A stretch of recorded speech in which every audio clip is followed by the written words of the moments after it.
자, 반갑습니다. 오늘은 내가 확신한 것이라는 그런 제목을 가지고 말씀을 전해드리겠습니다. 자, 우리가 지금 살고 있는 현실은 확신이 많이 없는 그런 상황이에요. 그래서 사상가들이 우리가 지금 살고 있는 이런 시대를 포스트 모던 시대라고 그렇게 얘기를 해요. 그러면 포스트 모던이면은 모던이 있을 거고 프리 모던이 있을 거고 그렇게 이제 시대를 구분을 하는데 프리 모던 그런 시대를 하나님이 중심이 됐던 그런 사회예요. 그래서 교회가 인생의 전부였던 시대. 그 교회가 태어나면서부터 죽을 때까지 요람에서 무덤까지 다 책임을 졌던 그런 시대를 얘기합니다. 그러니까 이거는 유럽이나 서양 세계를 국한해서 얘기를 하는 거고 이 시기에 한국은 무속에 빠져서 그런 삶을 살던 시기였죠. 그래서 지금도 영국 같은 그런 영국 국교회 같은 데를 보면 아기가 태어나면 세례를 받고 성당에서 세례를 받고 교회에서 세례를 받고 그 옆에 이제 방으로 들어가면 바로 출생 등록을 할 수 있어요. 그리고 중간에 여러 가지 뭐 결혼을 할 때나 아니면 뭐 장례를 할 때나 다 교회에서 그런 예식들이 이루어집니다. 그런 하나님이 교회가 모두였던 그 모든 거였던 그런 프리모던 그 시대를 지나서 이제 모더니즘 시대가 도래를 하게 되는데요. 사람의 능력이 발휘가 되는 시대예요. 일단 항해술이 발달을 하면서 영국, 포르투갈, 스페인 같은 그런 나라들이 배를 타고 신세계 새로운 땅들을 발견하게 되잖아요. 그러니까 지금 내 주변에 있는 것이 모든 게 아니라는 그런 자각을 하게 됩니다. 그리고 종교적으로는 30년 종교전쟁이라는 어마어마한 일이 벌어집니다. 1618년부터 30년 동안 천주교하고 개신교뿐만 아니라 그 개신교 안에서도 여러 가지 파가 있잖아요. 그런 파들이 다 모여가지고 독일에서 전쟁을 하게 돼요. 30년 동안. 그러니까 수많은 사람이 죽고 그 전쟁이 끝나갈 무렵에는 그 유럽인들이 기독교에 대해서 환멸을 느끼게 돼요. 하나님이 뭐고 교회가 뭐고 그러니까 거기에 대해 환멸을 느끼게 돼요. 그리고 이런 시대적 상황에 더해서 과학기술이 발달하게 됩니다. 여러 가지 이동수단도 발달하죠. 뭐 차도 생기고, 뭐 배로도 멀리 갈 수, 그러니까 증기기관이라고 그러죠. 멀리 갈 수도 있는 거고. 그리고 의학도 발달해요. 웬만하면 죽을 수가 없어요. 죽을 만하면 살려내고. 오래오래 살게 돼요. 그리고 프랑스에는 또 혁명이 일어났죠. 왕 밑에서 살던 왕의 복종하면서 살던 사람들이 이건 아니다. 왕의 권위에 도전해서 민주주의를 이루어내게 되죠. 그러니까 사람이 주인이 되는 그런 시대를 열게 됩니다. 그러다가 우리 또 인류의 커다란 사건이 터지게 되잖아요. 1, 2차 세계대전을 겪으면서 사람들이 또 생각을 하게 됩니다. 우리가 이렇게 과학도 발달하고 뭐 의학도 발달하고 여러 가지 문명의 이기를 누리고 있는데 결국 이게 대량 살상을 위한 무기를 개발하는 결과가 그리고 수많은 사람들이 죽게 되는 결과를 보면서 사람들이 또 다른 생각을 하게 돼요. 이게 대략 1950년대 이후 지금까지를 이제 얘기를 한다고 합니다. 그래서 하나님이 기준이 되던 시대에서 벗어나서 사람이 기준이 되던 시대에서 벗어나서 이제는 기준이 없어졌어요. 수많은 미디어가 생겨나요. TV는 물론이고 SNS, 트위터, 인스타. 내가 어렸을 때만 해도 TV는 채널이 3개밖에 없었어요. KBS, 1, 2, 그다음에 SBS가 그다음에 나왔는데 지금은 엄청난 채널들이 있잖아요. 개인들이 방송을 할 수도 있고 그런 수많은 목소리들이 자기가 맞다고 그렇게 떠들어대고 있는 현실입니다. 그리고 지금은 해결책을 제시해 줄 수가 없어요. 뭐 현상을 여러 가지로 분석을 하지만 뭘 어떻게 하라고 해결책을 줄 수가 없는 상황이에요. 예를 들면 불과 십몇 년 전만 해도 텔레마케터가 유망 직종 중에 하나였습니다. 텔레마케터가 뭐예요? 항상 그 전화 오잖아요. 스팸 전화. 그런 직종이 유망 직종 중에 하나였어요. 십몇 년 전에. 근데 지금은 그렇게 생각 안 하잖아요. 그리고 코로나가 와서 우리 사람의 힘으로 어떻게 할 수 없는 상황이 이렇게 펼쳐지게 됩니다. 그래서 사람들이 지금 내가 제대로 살고 있는 걸까 고민을 하게 되고 문제만 있고 답은 없는 그런 현실이 벌어지게 됩니다. 지금 요 며칠 사이에 터키 지진에 관한 뉴스가 많이 뜨잖아요. 2만 명이 죽었네. 그다음에 수십만 명이 지금 실종이 됐네. 그러고 있는데 프리모던 사회에서 이런 재난이 닥치면 이건 분명 하나님의 재앙이다. 우리에게 내리신 재앙이다. 우리가 회개하고 하나님 앞으로 나아가야 된다. 이런 자세가 프리모던 시대였으면 모던 시대에서는 이런 재앙이 오면은 하나님이 어디 계시냐? 하나님이 계시면 이런 일이 왜 벌어지냐? 이런 질문을 하게 돼요. 그런데 지금은 이런 일이 벌어지면 여기서 하나님 얘기가 왜 나오는데? 그러면서 다양한 얘기를 하게 되죠. 그러면 우리들의 관점은 이런 재앙에 닥쳤을 때 어때야 할까요? 분명 이건 하나님이 허락하신 재앙인 겁니다. 그리고 이 재앙을 통해서 우리는 주님의 뜻, 하나님의 뜻을 발견해야 되는 것입니다. 한국도 이런 재앙에서 자유로울 수가 없는 상황이거든요. 우리는 분명히 북한하고 적을 지고 있어요. 지금은 전쟁이 끝난 종전 상태가 아니고 휴전 상태예요. 그냥 전쟁을 잠시 쉰 상태인 거예요. 언제 다시 전쟁이 일어나도 전혀 이상하지 않은 상태예요. 그래서 외국 나가면 항상 외국 사람들이 물어보는 게 그거예요. 너네 북한 있는데 어떻게 저기 불안하지 않냐? 근데 우리는 전혀 불안을 가지고 살지 않잖아요. 그리고 외국에서 한국 기업들을 평가하는 데 있어서 코리아 디스카운트라는 게 있어요. 그러니까 기업의 평가는 주식으로 하잖아요. 한국 기업들은 항상 그 평가에서 그 가치가 한 100 정도 된다 그러면 한 7, 80 정도밖에 인정을 못 받아요. 우리가 자본을 투자를 해도 언제 무슨 일이 벌어질지 모르니까 그런 위험 부담을 우리는 항상 안고 있다. 그래서 우리는 재난에 항상 노출되어 있는 그런 상황이에요. 근데 그럼에도 불구하고 우리는 희망을 가지고 소망을 가지고 불안하지 않고 살고 있잖아요. 왜 그럴 수 있을까요? 하나님이 대한민국을 쓰실 것을 확신하고 소망을 가지고 있기 때문에, 그런 확신이 있기 때문에 우리는 이런 상황에서도 소망을 가지고 살 수 있는 것입니다. 그러면 확신할 수 있는 이유가 무엇인가? 오늘 본문에서 무엇도 우리를 하나님의 사랑에서 끊을 수가 없기 때문에 우리는 확신을 할 수 있고 소망을 가질 수 있는 것입니다. 그 증거가 되는 것이 오늘 본문 바로 전에 나오는 29절, 30절에서 열거되어 있습니다. 그 모든 것이 합력하여 선을 이루게 되는 과정들을 바울이 설명을 하고 있어요. 이거를 이제 신학적으로 구원의 서정이라고 얘기해요. 순서.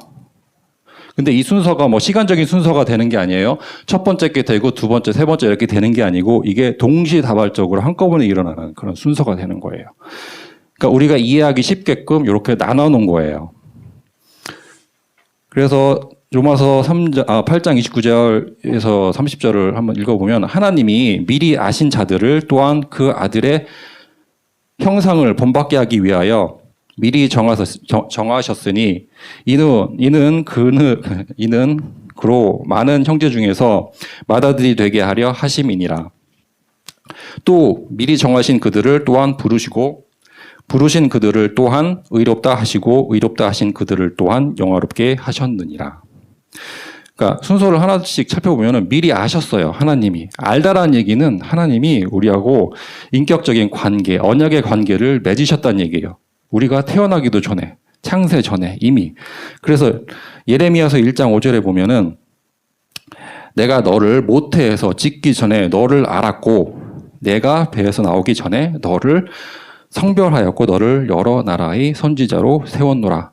그러니까 우리가 만들어지기도 전에 하나님은 우리에게 달란트를 주시고 우리에게 소명을 주신 거예요. 그 다음에 미리 아셨고 또 예정하셨대요. 미리 정하셨대요. 그래서 우리 지금 로마서 8장을 보고 있잖아요. 그 다음 장 9장 11절에서 13절에 보면 이렇게 설명이 되어 있어요. 창세 전에 야곱은 사랑하시고 에서는 미워하셨다고 말씀하시고 계십니다. 야곱과 에서 얘기 알죠? 에서는 자기의 장자권을 팥죽 한 그릇에 팔 정도로 되게 소홀하게 여겼어요. 그래서 하나님의 미움을 받았지만 야곱은 장자가 아님에도 불구하고 하나님의 축복을 받았어요. 그리고 언약의 계보를 이어가게 되죠. 하나님은 우리가 태어나기도 전에 누구는 구원을 받을 또 누구는 구원을 받지 못할 거라는 걸 미리 정하셨다는 거예요. 그럼 우리 이렇게 생각할 수 있잖아요. 너무 부당한 거 아니냐. 누구는 구원을 받을 거를 미리 정하시고 누구는 지옥 갈 거를 미리 정하셨으면 너무 부당한 거 아니냐고. 근데 달리 생각해 보면은 우리는 이미 다 망하고 죽을 존재예요. 지옥을 가도 전혀 이상하지 않을 존재인데 그 중에서 몇몇을 선택을 하셔서 하나님 자녀로 삼으신 거예요. 그러니까 저번 시간에 에덴 동산 얘기도 했잖아요. 아담과 하와가 하나님이 이 동산의 모든 나무의 열매는 다 먹을 수 있다고 했어요.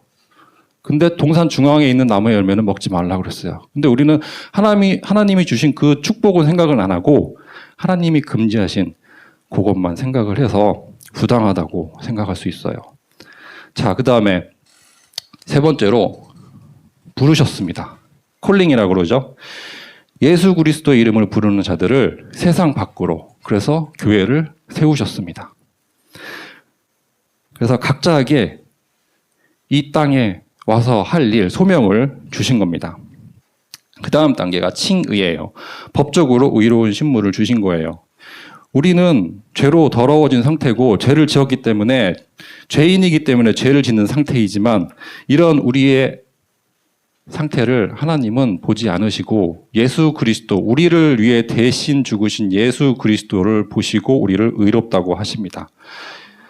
그래서 우리가 의로워진 겁니다. 그다음에 마지막으로 영화. 우리는 하나님의 자녀로 신분이 바뀌게 된 겁니다.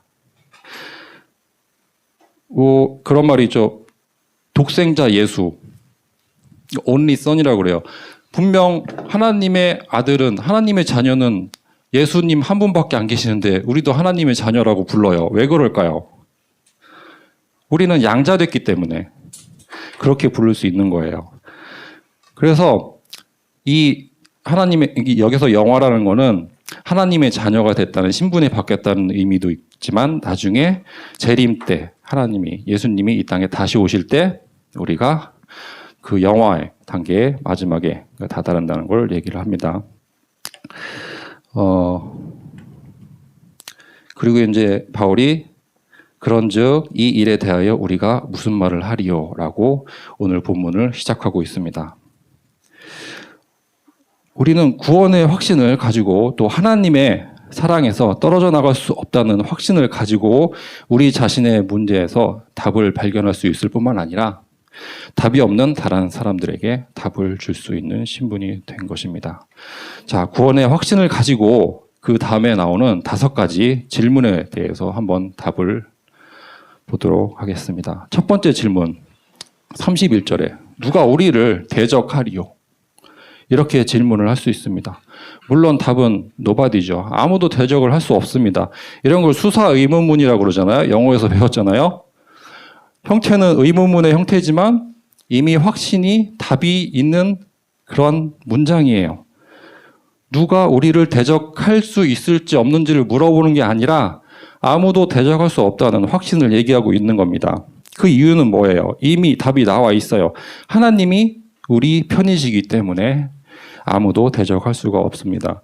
불신앙과 내 안의 죄나 세상의 핍박, 그 다음에 흑암 세력, 그런 죽음 이런 것들이 대적을 해와도 우리는 상관이 없습니다. 아무도 우리를 대적할 수 없다는 답을 가질 수 있는 것입니다. 그 다음에 두 번째 질문 32절에 보면 그러면 주시지 아니하겠느냐 물어봅니다. 하나님이 우리에게 주시지 않겠냐고. 이렇게 물어보시면 답을 바로 할 수가 없지요. 왜냐? 우리는 갖고 싶은 게 너무 많아요. 받고 싶은 게 너무 많아요. 그리고 하나님이 주실지 안 주실지 확신을 가질 수가 없기 때문에 확실히 예스라고 답을 할 수가 없습니다. 그래서 받지 못하는 이유를 야고보서 4장 2절에서 3절에서 이렇게 말씀을 하고 있습니다. 너희가 얻지 못함은 구하지 아니하기 때문이요. 첫 번째, 구하지 않거나 구하여도 받지 못함은 정욕으로 쏘려고 잘못 구하기 때문입니다. 그러니까 구하지 않거나 잘못 구하기 때문에 우리는 받을 수가 없어요. 그래서 우리는 하늘의 것을 구해야 되는 것입니다. 그게 마태복음 6장 31절, 33절에서 나오죠. 마태복음 6장 초반에는 우리가 예배 시간마다 외우고 있는 주기도문을 하나님이 우리에게 주셨어요. 이렇게 기도하라고 기도를 가르쳐 주셨어요. 그리고 이제 뒷부분에 나오는 게 어떻게 무엇을 기도해야 될지를 말씀해 주고 있습니다. 그래서 마태복음 6장 31절을 보면은 그러므로 염려하여 이르기를 무엇을 먹을까, 무엇을 마실까, 무엇을 입을까 이런 육신적인 걱정을 하지 말라고 하십니다. 32절에는 이는 다 이방인들이 구하는 것이라 너희 하늘 아버지께서 이 모든 것이 너희에게 있어야 할 줄을 아시느니라. 이미 다 아십니다. 우리가 필요한 게 뭔지. 그리고 다음 33절에 그런즉 너희는 먼저 그의 나라와 그의 의를 구하라. 그리하면 이 모든 것을 너희에게 더하시리라. 이렇게 말씀하셨습니다. 그래서 하나님의 것을 구해야 하겠고요. 또 자기 아들을 아끼지 아니하시고 우리 모든 사람을 위하여 내주시니라고 똑같은 절에서 말씀하시고 계십니다. 하나님은 이 말씀을 주시면서 이건 힌트를 주신 거예요. 이 말씀을 자기 아들을 아끼지 아니하고 우리 모든 사람을 위하여 내주시니 이 구절을 읽으면 바로 뭐가 떠올라야 된다고 하나님이 힌트를 주신 거예요. 창세기 22장의 사건을 떠올리라고.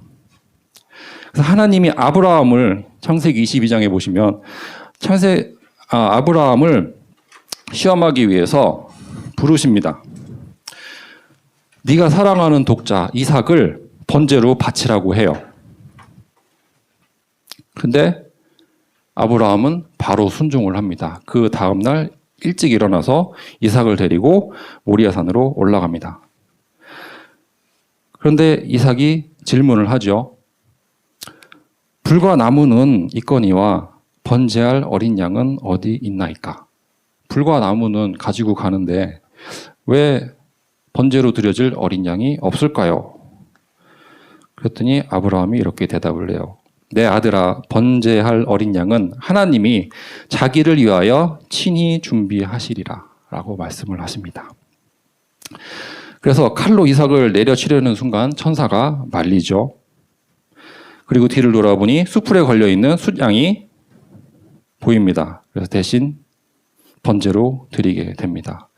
이 숫양은 그 훗날에 우리에게 오셔서 십자가의 어린 양으로 희생당하시는 예수 그리스도를 예표하는 거죠. 예표, 미리 보여주는 거예요. 그러니까 구약에서 미리 보여줬던 예수님이 신약에서 이 땅에 오셔가지고 성취를 하신 겁니다. 그리고 나서 바로 뒤에 하나님이 이렇게 선포를 하십니다. 창세기 22장 16절에서 18절에 보면 이렇게 말씀을 하세요. 내가 나를 가리켜 맹세하노니 하나님 자신에게 맹세를 하는 거예요. 네가 이같이 행하여 네 아들 네 독자도 아끼지 아니하였은즉 내가 너에게 큰 복을 주고 너의 씨가 크게 번성하여 하늘의 별과 같고 바닷가의 모래와 같게 하리라. 너의 씨가 그 대적의 성문을 차지하리라. 일단 번성하게 하겠대요. 충만하게 하겠다고 말씀을 하십니다. 그 다음 18절에 보면은 또 너의 씨로 말미암아 천하 만민이 복을 받으리니 이는 네가 나의 말을 준행하였음이라. 천하 만민이 아브라함을 통해서 복을 받겠대요. 세계 복음하잖아요. 이걸 하나님이 맹세하신 거예요. 자신에게 약속을 하신 겁니다. 우리에게. 그래서 하나님이 나의 말을 준행하라고 하시잖아요. 하나님의 말씀을 준행하라고, 그러니까 하나님의 것을 일단 구하라고 말씀을 하시는 겁니다. 그의 나라와 그의 의를 구한 아브라함에게 큰 복을 주신 거예요. 세계 복음화를 할 수 있는 큰 복을 주신 겁니다. 자, 우리를 위해서 독생자까지 내주신 하나님이 주지 못할 것이 무엇이 있겠습니까? 그리스도가 십자가에서 죽으심으로 우리에게 구원을 선물로 주셨습니다. 육신의 것을 포기하고 큰 복을 받은 아브라함, 또 세계복음화를 약속받은 아브라함, 그리고 그리스도로 인해 구원을 받은 것도 감사한데 큰 복을 주시고 우리를 통해 세계복음화를 하시겠다니 얼마나 감사한 일입니까? 자, 그래서 두 번째 질문에서 우리는 구하면 하나님이 주신다는, 하나님의 것을 주신다는 그런 확신을 가질 수 있습니다. 그다음에 세 번째 질문을 하고 있습니다. 누가 고발하리요? 고발하는 자. 사탄을 얘기하죠. 사탄은 참소자, 대적자, 고발자라고 이렇게 말씀을 하고 있습니다. 그리고 세상이 우리를 손가락질을 하고 있습니다. 무엇을 가지고 손가락질을 할까요? 우리의 자범죄를 가지고 무슨 죄를 지지 않았냐, 뭐 어떻게 잘못하지 않았냐, 잘못 생각하지 않았냐, 그런 자범죄를 가지고 우리를 고발을 하고 있습니다. 그러나 재판관 되시는 하나님이 우리를 이미 의롭다고 선언하셨습니다. 그래서 이사야서 50장 8절에서 9절을 보면 이렇게 기록이 되어 있습니다. 나를 의롭다 하시는 이가 가까이 계시니 나와 다툴 자가 누구냐? 나와 함께 설지어다. 나의 대적이 누구냐? 내게 가까이 나올지어다. 보라, 주 여호와께서 나를 도우시리니 나를 정죄할 자 누구냐? 보라, 그들은 다 옷과 같이 헤어지며 좀이 그들을 먹으리라.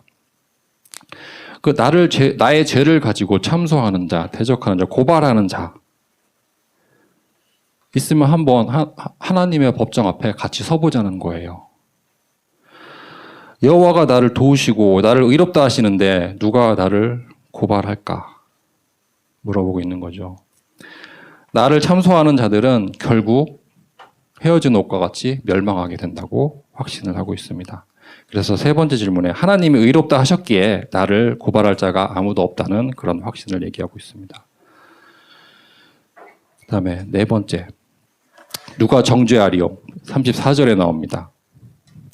누가 정죄하리요? 죽으실 뿐 아니라 다시 살아나신 이는 그리스도 예수시니 그는 하나님 우편에 계신 자요 우리를 위하여 간구하시는 자시니라. 예수님이 죽으셨고 살아나셨고 그 다음에 하늘에 올라서 하나님 우편에 앉아 계시고 우리를 위하여 그 하늘에 올라가서 하나님 우편에 앉아 계셔가지고 그 자리에서 우리를 위하여 간구하고 계신다고 말씀을 하십니다. 하나님이 우리를 위하여 죽으셨습니다. 부활하셨습니다. 하나님이 우편에 앉았습니다. 자, 우리가 감당해야 할 죄를 위해서 하나님이 죽으셨습니다. 죄 없는 육신의 형상으로 예수를 보내셨습니다. 그러니까 죄 있는 육신의 형상으로, 사람의 형상으로 우리에게 오신 겁니다. 이걸 성육신이라고 그러죠. 지금 우리가 8장을 읽고 있어요. 그 앞부분 3절에 보면 이렇게 되어 있습니다. 죄로 말미암아 자기 아들을 죄 없는 육신의 모양으로 보내어 육신의 죄를 정하사. 자꾸만 죄 있는 육신의 모양으로.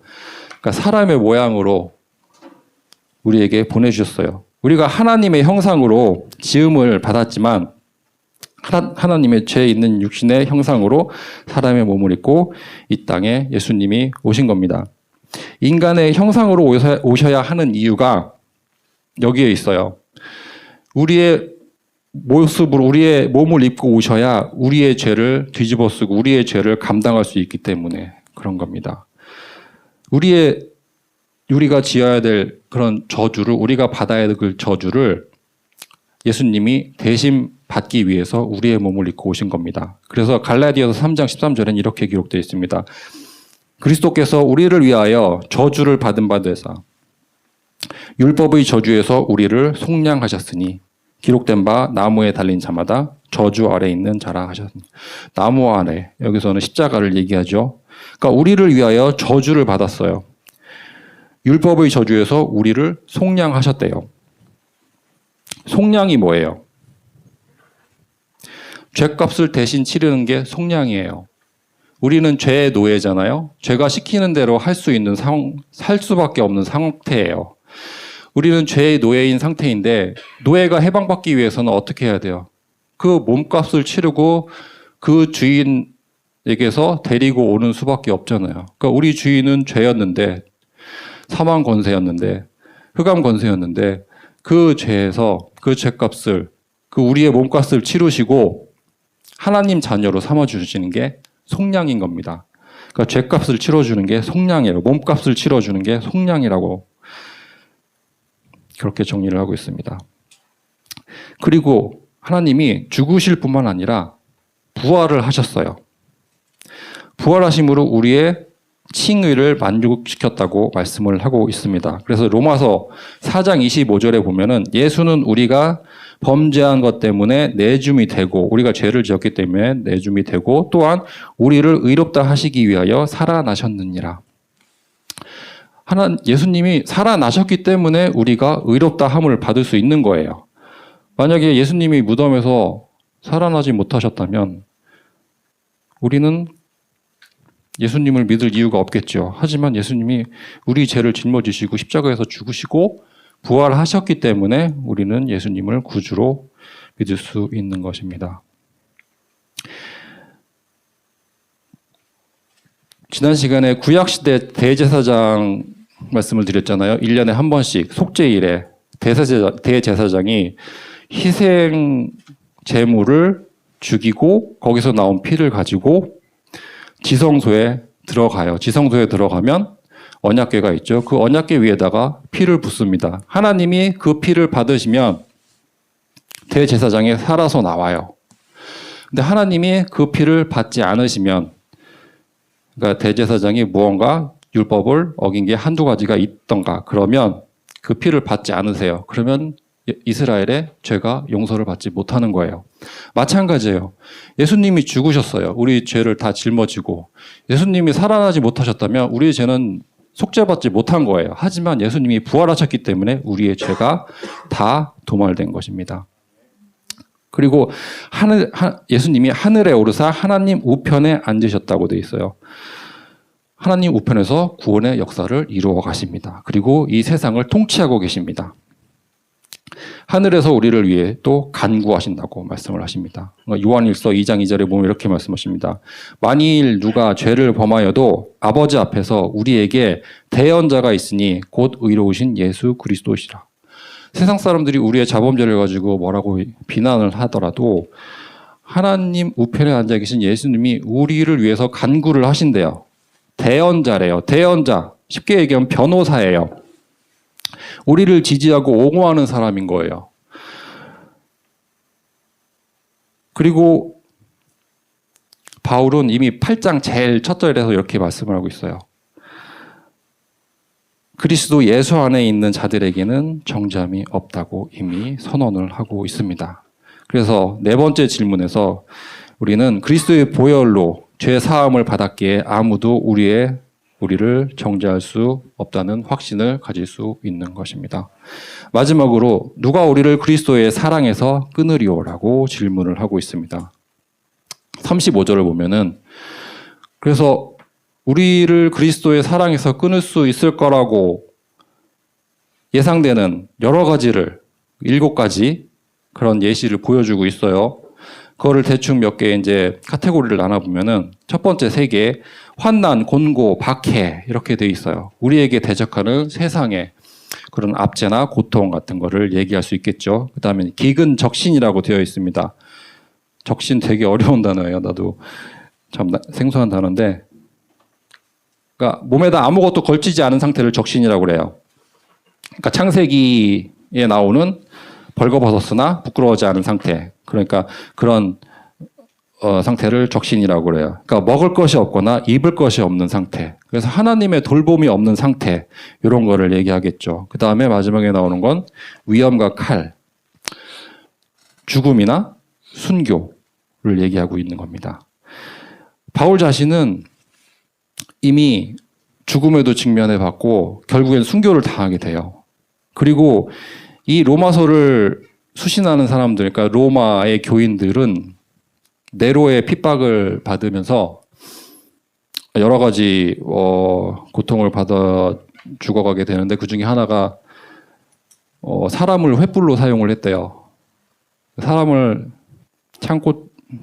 커다란 창에다 꽂아가지고 불을 붙여서 이렇게 세워놓은 거예요. 촛불처럼. 그러니까 그런 식으로 죽어가는 고통, 그런 핍박을 당했다고 합니다. 그럼에도 불구하고 우리는 넉넉히 이길 수 있다고 37절에서 말씀하고 계십니다. 세상이 감당할 수 없는 그런 믿음을 가졌기 때문에 우리는 이 고통을 이길 수 있습니다. 하나님의 자녀이면 그리스도의 고난도 함께 받아야 된다고 말씀하고 계십니다. 우리 지금 로마서 8장을 계속 보고 있죠. 17절에 이렇게 나와 있습니다. 자녀이면 또한 상속자, 곧 하나님의 상속자여 그리스도와 함께한 상속자니 우리가 그와 함께 영광을 받기 위하여 고난도 함께 받아야 할 것이다.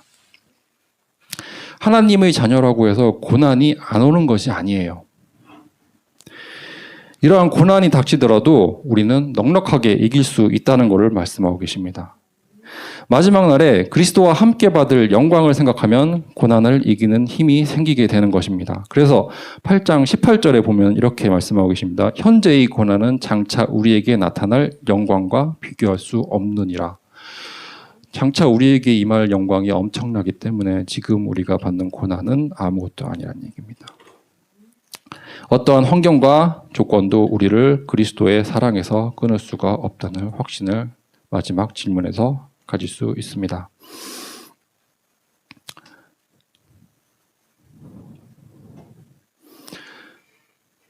결론을 맺겠습니다. 하나님이 우리 편이시기에 우리를 대적할 자가 아무도 없습니다. 하나님이 우리를 의롭다고 하셨기 때문에 우리를 고발하거나 정죄할 자는 아무도 없습니다. 그리고 하나님이 우리를 사랑하시기에 아무도 우리를 그리스도의 사랑에서 끊을 자가 없습니다. 오히려 하나님 나라를 위해서 우리가 구하면 주신다고 하셨습니다. 우리를 통해 세계 복음화를 한다고 하나님이 맹세하시고 약속하셨습니다. 자, 오늘의 미션을 드리겠습니다. 베드로전서 3장 15절에는 이렇게 말씀하고 있습니다. 네 속에 있는 소망의 이유를 묻는 자들에게 항상 대답할 준비를 하고 있으라고 말씀을 하십니다. 그럼 이러한 어떠한 확신을 가지고 내 속에 있는 소망의 이유를 묻는 자들에게 대답을 할 수 있을까요? 오늘 여러 가지 질문에 대한 대답을 생각해 보시면 답이 나올 것이라고 생각을 합니다. 자, 기도로 마무리하겠습니다. 하나님 감사합니다. 이 확신이 없는 이 세대에 확신을 가질 수 있게 해주심에 감사합니다.